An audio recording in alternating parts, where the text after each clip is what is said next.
A paz do Senhor Jesus, como você está? Faço votos que esteja bem. Um diácono meu lá da igreja, o Elton, me fez algumas perguntas e eu quero nesse vídeo trabalhar essas questões que são muito importantes. Nesse tempo de pastor local, algumas dúvidas, alguns questionamentos, algumas opiniões sobre a questão do episcopado, sobre o ministério. E eu quero responder primeiro quem está apto, porque nós temos que entender uma coisa, irmãos.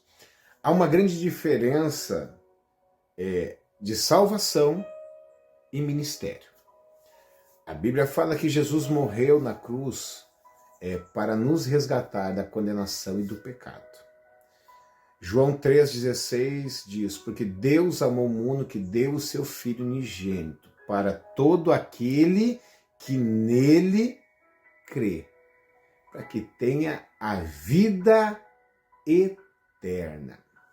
A salvação, irmãos, é para todo aquele que nele crê, para ter a vida eterna.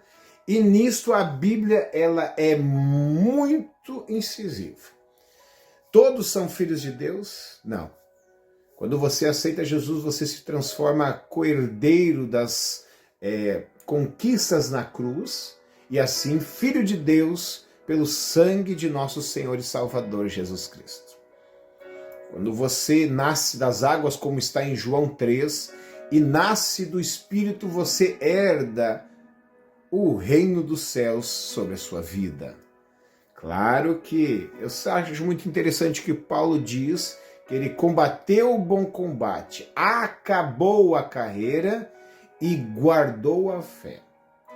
Aquele que a Bíblia fala em Apocalipse, aquele que se manter fiel até o final, esse receberá a coroa da salvação. Então a salvação, irmãos, não é só simplesmente eu aceito a Jesus, mas é viver com Jesus. Falei sobre salvação, amém? Vamos falar sobre ministério, quem está apto ao ministério. E eu gostaria de ler hoje junto com você, quero pegar aqui minha Bíblia. 1 Timóteo, capítulo de número 3, nós vamos ler a partir do verso 1, onde Paulo está dando instruções a Timóteo sobre a questão do ministério. Ele vai dizer, fiel é a palavra. Se alguém deseja o episcopado, excelente obra almeja, ou seja, você está desejando algo muito bom.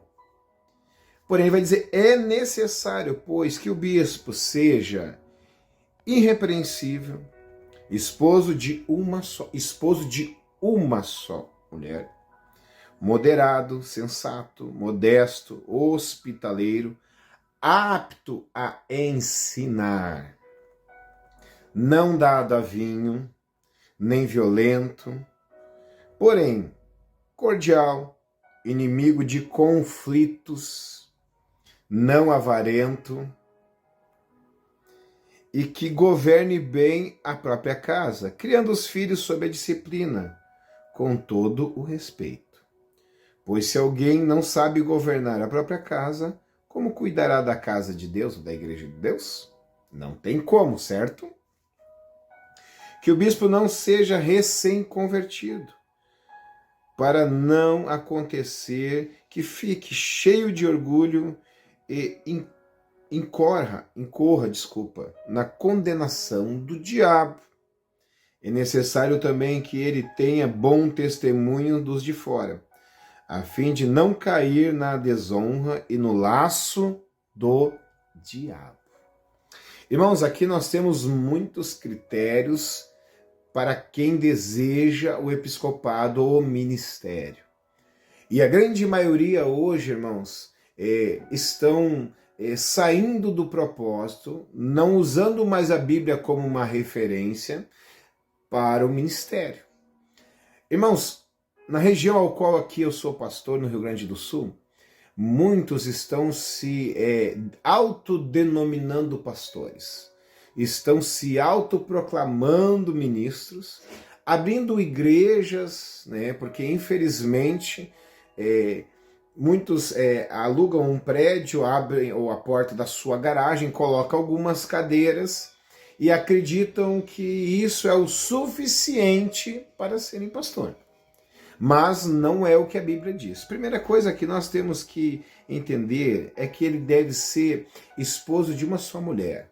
Pastor, eu me converti, mas antes de me converter, eu estou agora entrando para o Evangelho, conhecendo a Jesus, e eu estou no segundo, no terceiro casamento. Eu posso ser ministro, eu posso ser um pastor? Não. A Bíblia fala que este tipo de chamado é para quem tem somente uma esposa. Se você está no segundo, no terceiro casamento, você não está apto. Pastor, por quê? Irmãos, nós como pastores, nós somos conselheiros, apacentadores. Como você vai dizer para uma pessoa que está num relacionamento que há uma briga, que ela não deve se separar, mas que ela deve buscar o reconcílio em Jesus para que o seu casamento continue e seja duradouro, sendo que você já está no segundo?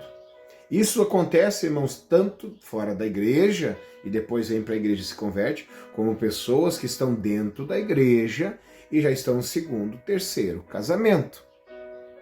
Então essa pessoa, irmãos, ela pode cooperar na igreja, ela pode congregar, ela vai ser salva, a graça veio sobre a vida dela, mas ministério, irmãos, é limitado a pessoas que preenchem requisitos que são essenciais para ser um bom exemplo dentro da igreja.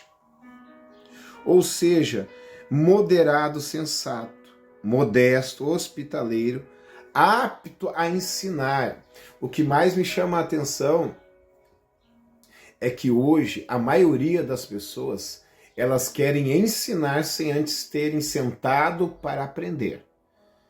Elas não se sentam numa escola bíblica, elas não vão a uma escola dominical, elas acham da cabeça dela algumas coisas, incoerências. Irmão, nesse período de pastor, o que eu já ouvi de coisas, eu gosto muito de citar um exemplo de um casal que eu recebi na igreja, e ao final do culto de ceia, a gente deixa a mesa da ceia do lado, e ali às vezes as crianças vão ali, pegam o pão, pegam o suco, comem, bebem, né? E a irmã me procurou dizendo, pastor, isso é pecado. Eu disse, o que é pecado, irmão? As crianças estão comendo ali agora o pão e o suco. Eu disse, irmã, o pão e o suco é um simbolismo durante o momento onde nós estamos celebrando, trazendo à memória aquilo que Jesus fez por nós. Não deixou de ser pão e não deixou de ser suco. Ela disse, não, pastor, eu aprendi na outra igreja lá, que depois que ceava tinha que jogar no rio. Eu ainda brinquei com ela, irmã. Isso não é despacho para você jogar no rio.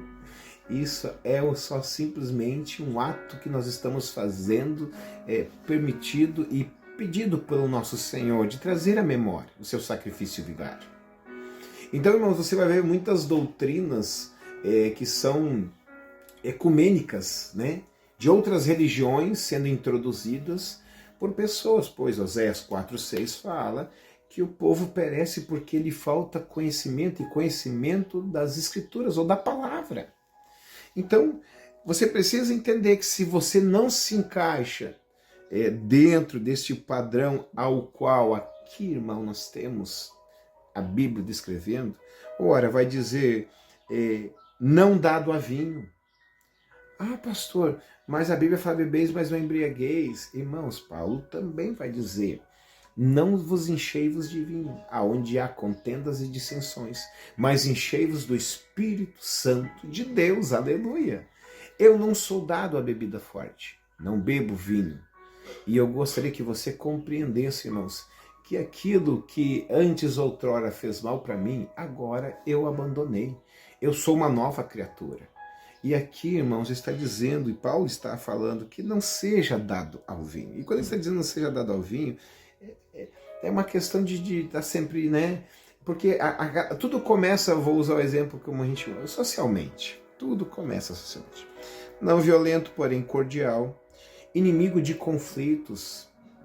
Irmãos, e aí eu falo também não só para ministros, mas também para pessoas da igreja, obreiros, diáconos. Irmãos, fuja das contendas. Se existe uma coisa que entristece a Deus, é dissensões dentro da igreja, divisões, facções.